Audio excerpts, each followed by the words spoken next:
तो आज विज्ञान कालांश को षष्ठ श्रेणी समस्त भाई भाई मानू सुस्वागत। तेज पूर्व कालांश आम पढ़ते आम खाद्य खाऊ विभिन्न प्रकार खाद्य खाऊे और से खाद्यर उपादान गुड़िक के मिलूँ आउ खाद्याभ्यास। तेरे आजर विषय हूँ खाद्यर श्रेणी विभाग। आम प्रतिदिन विभिन्न प्रकार खाद्य खाऊे भात डाली रुटी माछ तरकारी मांस तरकारी डाली घांट तरकारी। तेरे ये जो विभिन्न प्रकार खाद्य खाऊे से खाद्य कौन थाए ना चाउल डाली पनीपरिया चीनी अंडा माछ मांस छेना क्षीर चूड़ा मुढ़ी पिजुली कमला काकुड़ी लंका लेंबू अटा बाजरा मांडिया गुड़ घी तेल इत्यादि विभिन्न पदार्थ व्यवहार करा से खाद्य पदार्थ गुड़िक तैयारी करा जाए। तेबे ये जो विभिन्न प्रकार खाद्य खाऊे से कौन कर आम शरीर विभिन्न आवश्यकता पूर्ण कर। देखुते आम श्रेणी विभिन्न प्रकार पिला किए पतला होता तो किए गेड़ा होता किए दुर्बल होता। यार कारण कौन ना से जो खाद्य खाऊँ से खाद्य तांको शरीर समस्त आवश्यकता पूर्ण कर। पुणी किसी पिला थी देखिए बारंबार थंडा हो क्या काश हो क्या ज्वर हो श्रेणी से देह खराब जो से बारंबार अनुपस्थित रोथे।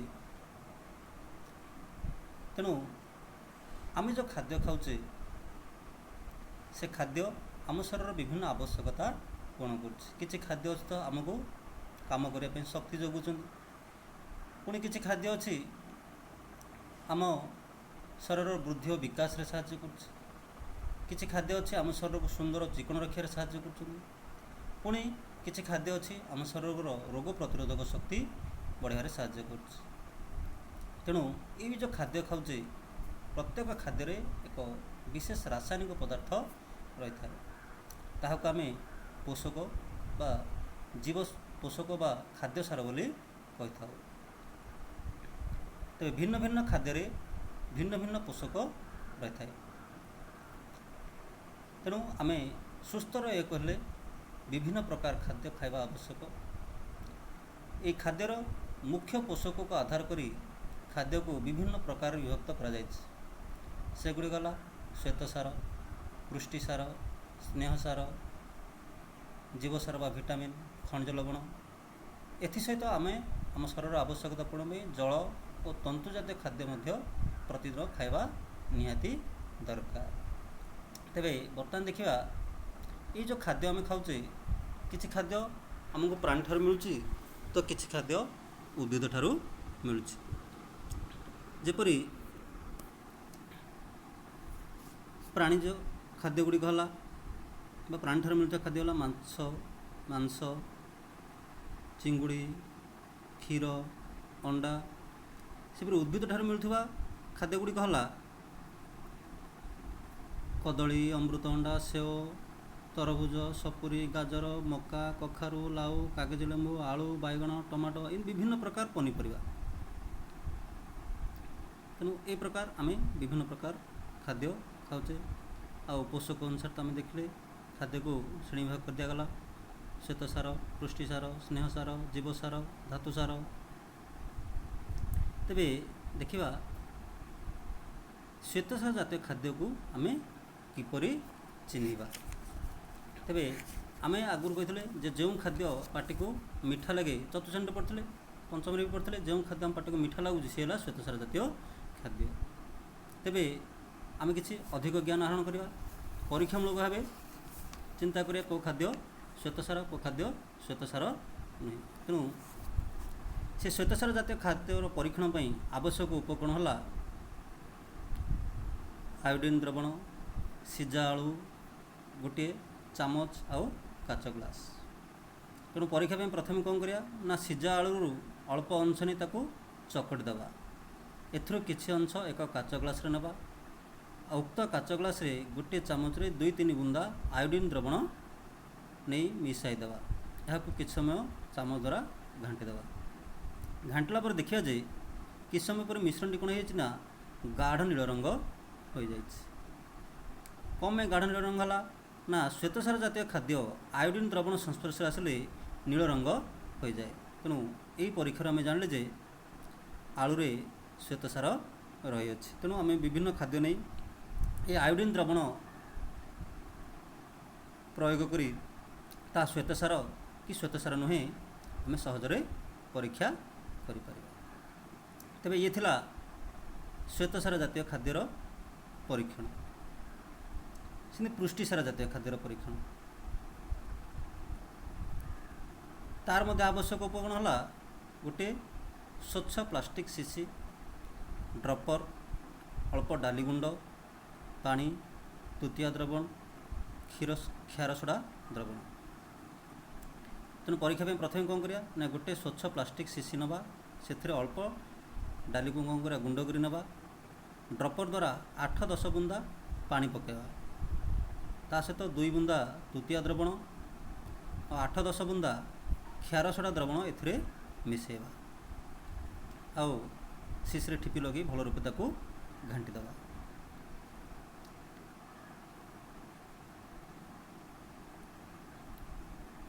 घांटी सारा परे कि समय पर देखिया द्रवणटी कौन है ना बैगनी रंग हो जाए। कारण कौन ना तृतीय और क्षार सोडार द्रवण पृष्ठसार कौन करे ना बैगनी रंग कर दिए। तेणु एथुर आम जानले जे डाली रे पुष्टिसार रही अछि।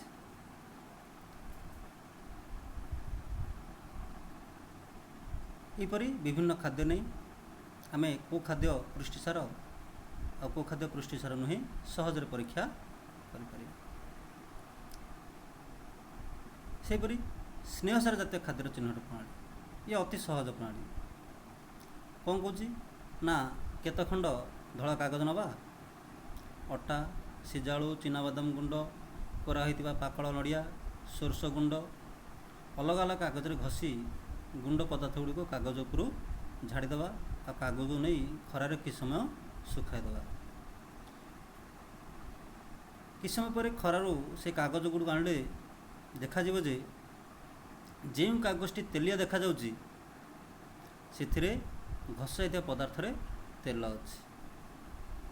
तेणु जो कागज तेलिया देखा जाऊ नहीं से घसाई पदार्थ रे तेल ना बा कम परिमाण रे रही। तेणु यही परीक्षा आम जापर जे को खाद्य स्नेहसार अच्छी कि को खाद्य स्नेहसार ना। तेणु जो कागज जो पदार्थ घसी से कागज से पदार्थर ना को भी आम टिपिया पड़ो ना जानिए कि। तेणु जो कागज नड़िया घसले से कागज लिखिदिए नड़िया, जो सोरस घसले सोरस, जो आलू घसले आलू, ये प्रकार सब कागज चिन्हट कर दी था द्वारा जो कागजटी तेलिया हो जाए से कागज रे जो पदार्थ ना लिखाई से पदार्थर स्नेहसार जातीय खाद्य आम सहजरे जानीपर। ए प्रकार आम को खाद्य श्वेतसार, को खाद्य पुष्टिसार, को खाद्य स्नेहसार सहजरे चिन्हट करिपारिबा।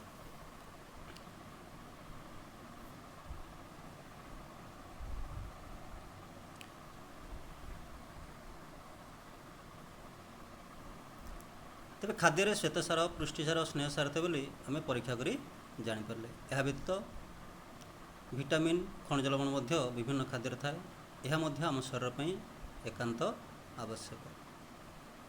तेज आम जानले जे खाद्य थी पोषक गुड़िक है श्वेतसार, पुष्टिसार, स्नेहसार, विटामिन और खनिज लवण।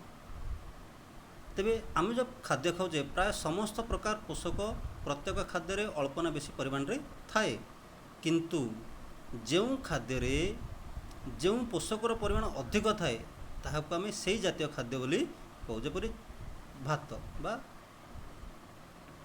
भात रे कौन थाए अधिक परिमाण श्वेतसार थाए, तेणु आम ताको श्वेतसार जातीय खाद्य कहूँ। डाली डाली रे अधिक परिमाण पुष्टिसार थाए, तेणु डाली को आम पुष्टिसार जातीय खाद्य बोली कहूँ।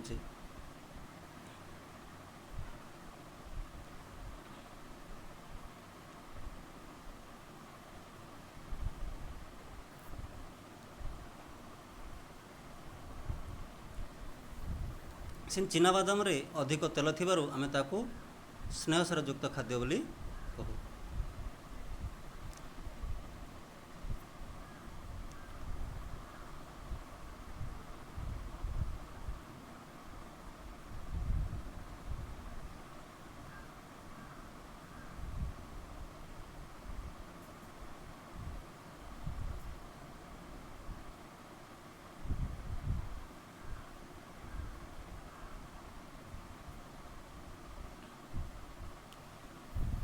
तो देखिए पोषक आम शरीर कहीं आवश्यक तो खाद्यर आवश्यकता संपर्क आम पूर्व आलोचना करचे तेज खाद्य थी विभिन्न पोषकर कार्य प्रभेद थाए कौन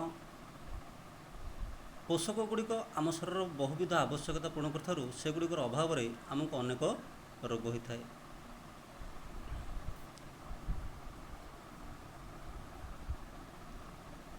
जपरी आम पूर्व क्लास पढ़चे ना श्वेतसार आमको कार्य करने शक्ति जोगाऊँ आ बड़का श्वेतसार आम शरीर चर्बी आकार गच्छित हो रही आवश्यक समय से कार्य लगुच सेमती पुष्टिसार शरीर वृद्धि और विकास रे साहाय्य कर स्नेहसार अधिक शक्ति जोगाऊँ शरीर को सुंदर चिकन रखुच्छे जीवसार शरीर रोग प्रतिरोधक शक्ति बढ़ाऊँ तेबे ये श्वेतसार स्नेहसार और पुष्टिसार अभाव में आम कौन हुए ना खाद्य अभाव जनित रोग बा अपपुष्टि रोग होता है। तेबे रोगर कारण और लक्षण को नहीं रोगर नामकरण करा जायछि जदि श्वेतसार अभाव में मारास्मस रोग होछि आ पुष्टिसार अभाव में क्वाशियोरकोर रोग होछि। तेबे मारास्मस रोगर लक्षण गुड़िक प्रथम लक्षण है पतला झाड़ा हवा द्वितीय लक्षण वृद्धि रे बाधा शरीर वृद्धि रे बाधा हे तृतीय लक्षण शरीर क्षीण हो चतुर्थ केश परा हो सेमती क्वाशियोरकोर भोगुवा रोगर लक्षण है गोड़ हाथ मुँह फुली जाए मुंडरू केश उपुड़ी जाए साधारणतः शिशु मान यही प्रकार रोग अधिक देखा जाए।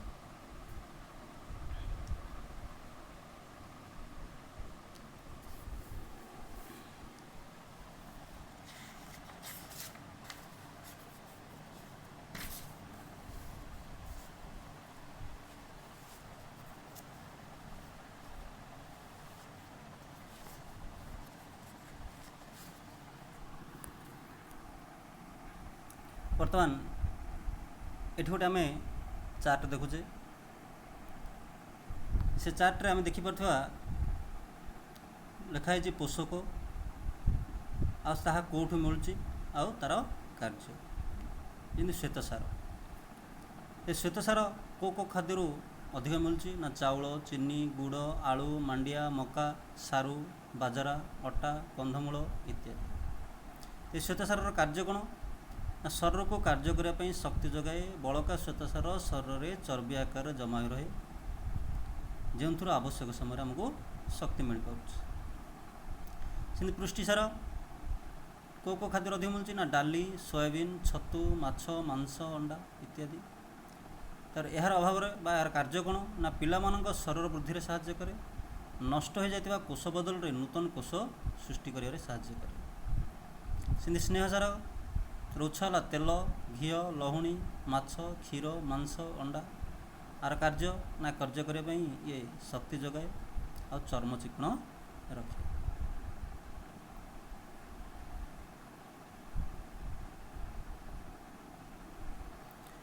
एथि सहित आम खाद्य खाद्य कौन रही है ना विभिन्न प्रकार विटामिन रही है।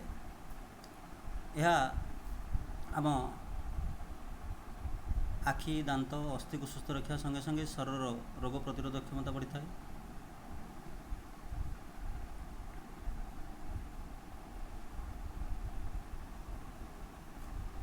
यही विटामिन अभाव रे आमे विभिन्न रोगर मध्य आक्रांत हो जपरी एठी चार्ट दिया जाए देख विटामिन ए को खाद्य मिलूँ ना पाचिला अमृतभंडा पाचिला आंब गाजर क्षीर माछ तेल यार अभाव कौन हुए अंधार कोण रोग हुए। अंधार कोण रोग हेल्ले कौन ना बेले बेले दृष्टिशक्ति संपूर्ण लोप पाई जाए चर्म शुक्ल रहे आउ काठ व्रण बाहर सेपरी विटामिन बी अभाव विटामिन बी अकांडिया बा ढिंकी कुटा चाउल चोकड़ मिशा अटा बासी तोराणी कांजी साग छेली कलिजा आउ क्षीर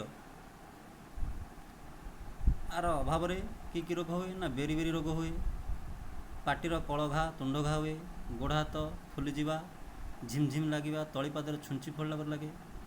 ସେମିତି ଭିଟାମିନ୍ ସି କମଳା, ଲେମ୍ବୁ, ପିଜୁଳି, ଟମାଟୋ, ଅଁଳା, କଞ୍ଚାଲଙ୍କା, ତଟକା ପନିପରିବାରୁ ପ୍ରଚୁର ପରିମାଣରେ ମିଳିଥାଏ। ଏହାର ଅଭାବରେ ସ୍କର୍ଭି ରୋଗ ହୁଏ, ଦାନ୍ତ ମାଡ଼ରୁ ରକ୍ତ ପଡ଼େ, ଘା ଶୀଘ୍ର ଶୁଖେ ନାହିଁ। ସେମିତି ଭିଟାମିନ୍ ଡି ଛୋଟ ମାଛ, ଛେଳି କଲିଜା, ଅଣ୍ଡା, କଡ଼ ମାଛର ତେଲ, କ୍ଷୀର ଆଉ ସୂର୍ଯ୍ୟକିରଣ। ଏ ସୂର୍ଯ୍ୟକିରଣରୁ ଆମକୁ ସିଧାସଳଖ ଭିଟାମିନ୍ ଡି ମିଳେ ନାହିଁ। ସୂର୍ଯ୍ୟକିରଣ ଆମ ଚର୍ମ ଉପରେ ପଡ଼ିଲେ, ସକାଳର ସୂର୍ଯ୍ୟକିରଣ ଆମ ଚର୍ମ ଉପରେ ପଡ଼ିଲେ ଭିଟାମିନ୍ ଡି ତିଆରି ହୁଏ ଆମ ଶରୀରରେ। ସେଥିପାଇଁ ଶିଶୁମାନଙ୍କୁ ସକାଳ ସୂର୍ଯ୍ୟକିରଣରେ କିଛି ସମୟ ଶୁଆଇ ଦିଆଯିବା। ଛୋଟ ଶିଶୁମାନଙ୍କୁ ସକାଳର କଅଁଳ ଖରାରେ କିଛି ସମୟ ଶୁଆଇ ଦେଲେ ଭଲ ହେବ। ଭିଟାମିନ୍ ଡି ଅଭାବରେ କି ରୋଗ ହୁଏ ନା ରିକେଟସ୍, ଅଷ୍ଟିଓମାଲାସିଆ ରୋଗ ହୁଏ, ଗୋଡ଼ ହାତ ସରୁ ହୋଇଯାଏ, ଅସ୍ଥି ଟାଣ ହୁଏ ନାହିଁ। ସେପରି ଭିଟାମିନ୍ ଇ ଗଜାମୁଗ, ଗଜାବୁଟ, ରାଶି ତେଲ, ସୂର୍ଯ୍ୟମୁଖୀ ତେଲ ଓ ଫଳରେ ଅଧିକ ପରିମାଣରେ ଥାଏ। ଏହାର ଅଭାବରେ ଚର୍ମ ଚିକ୍କଣ ରହେ ନାହିଁ, କାରଣ ଭିଟାମିନ୍ ଇ ଅଭାବ ହେଲେ ଶରୀର ସ୍ନେହସାର ଶୋଷଣରେ ବାଧାପ୍ରାପ୍ତ ହୁଏ। ସ୍ତ୍ରୀ ଲୋକମାନଙ୍କର ବନ୍ଧ୍ୟା ରୋଗ ହେବାର ସମ୍ଭାବନା ଥାଏ। ସେମିତି ଭିଟାମିନ୍ କେ ବିଭିନ୍ନ ପ୍ରକାର ଶାଗ, ମାଛ, କ୍ଷୀର, ମାଂସ, ସଜ ପରିବା, ଫଳ, ବନ୍ଧାକୋବି ଇତ୍ୟାଦିରେ ଥାଏ। ଶରୀରର କୌଣସି ସ୍ଥାନ କଟିଗଲେ ରକ୍ତସ୍ରାବ ବନ୍ଦ ହୁଏ ନାହିଁ ଏହି ଖାଦ୍ୟସାର ଅଭାବରେ ବା ଜୀବସାର ଅଭାବରେ।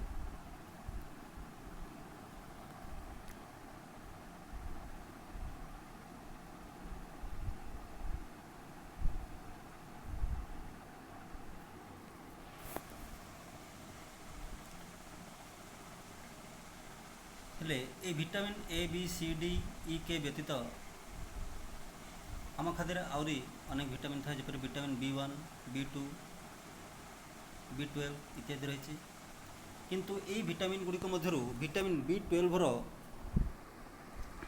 ଆବଶ୍ୟକତା ବେଶୀ। ଏହା ସାଧାରଣତଃ ମାଛ, ମାଂସ, ଅଣ୍ଡା, କ୍ଷୀର, କଲିଜା ଆଦିରେ ଥାଏ।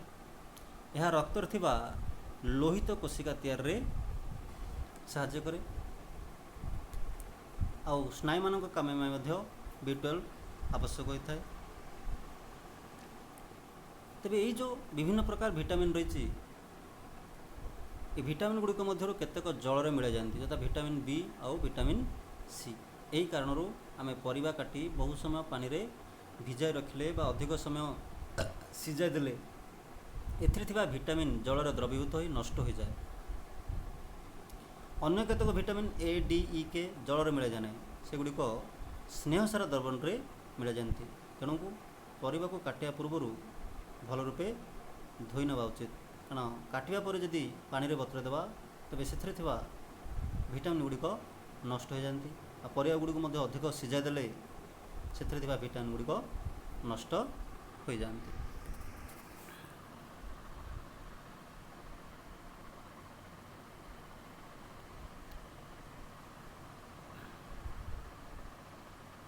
ତେଣୁ ଆଜିର କଳାଂଶକୁ ଏଠି ରଖି ଦିଆଯାଉଛି।